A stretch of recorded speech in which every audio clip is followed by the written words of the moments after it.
Good morning. Welcome to Story Time.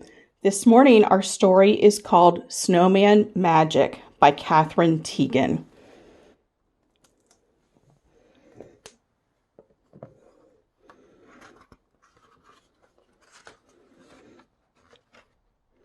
And we're reading this story today with permission from HarperCollins Publishers. Snowmen fall from the sky unassembled. It had been snowing all day. Snowing.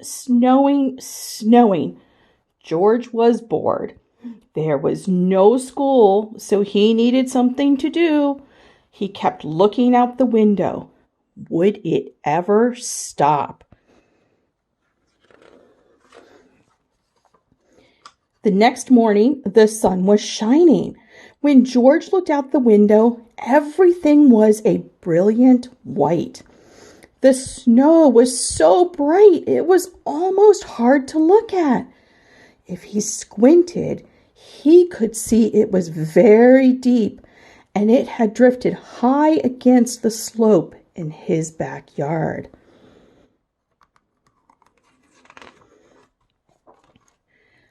George put on his warm socks and his snow pants and his flannel shirt.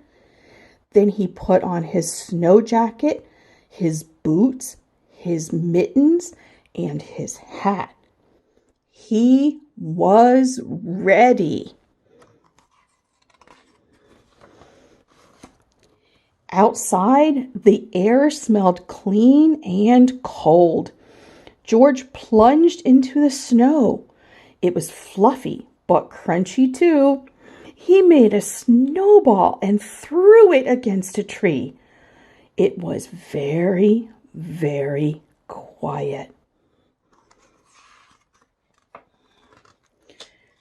George took some snow and packed it into a small ball.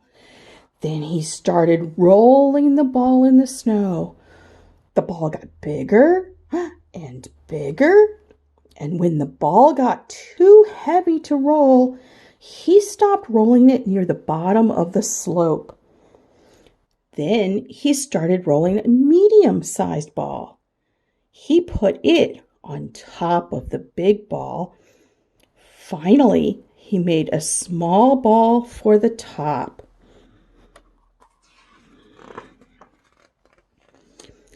George went inside his house and found a scarf in the closet and a carrot in the refrigerator. In the old days, his mother told him people used to take pieces of coal and use them to make eyes. But there wasn't any coal in George's house. So he found 2 buttons and brought them outside with the scarf and the carrot.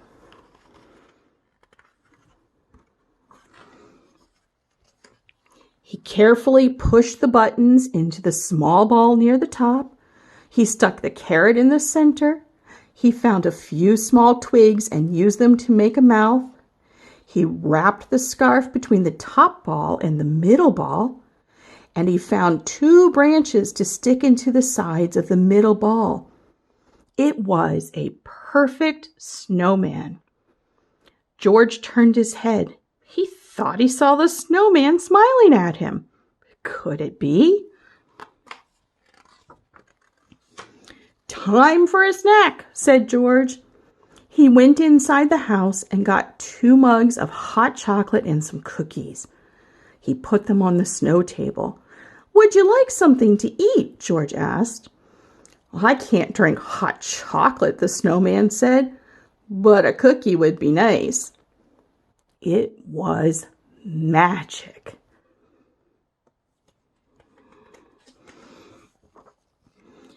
After their snack, George made a cave tunneling deep into the slope. He piled up snowballs at the entrance. Then he threw a couple at the snowman. The snowman made some snowballs and threw them back at George. His long branch arms helped him throw the snowballs very far. It was hard to say who won the fight, but it was still fun. The snowman chased George around the yard and then George chased the snowman. The snowman couldn't move that fast, so it was easy for George to sneak up on him. It was starting to get dark. George didn't want to go inside, but his mother was calling him. "Goodbye, Snowman," he said. "I will see you tomorrow." George thought he heard the snowman say, "Good night."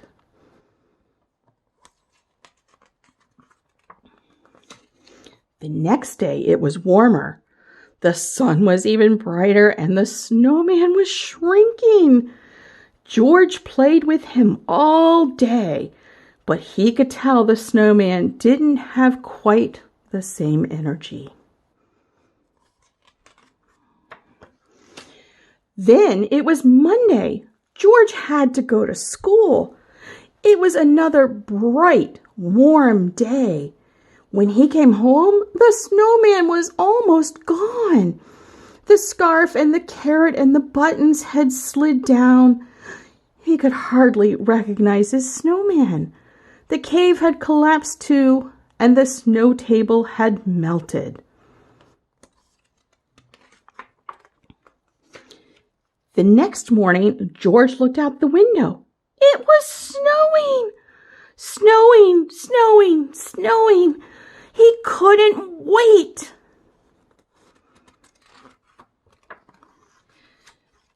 To build his snowman again. That is the end of our story for today. Once again, the title of this story was Snowman Magic by Catherine Teagan, and we were allowed to read that with permission of HarperCollins Publishers. Thank you so much for joining us for story time, and we'll see you next time.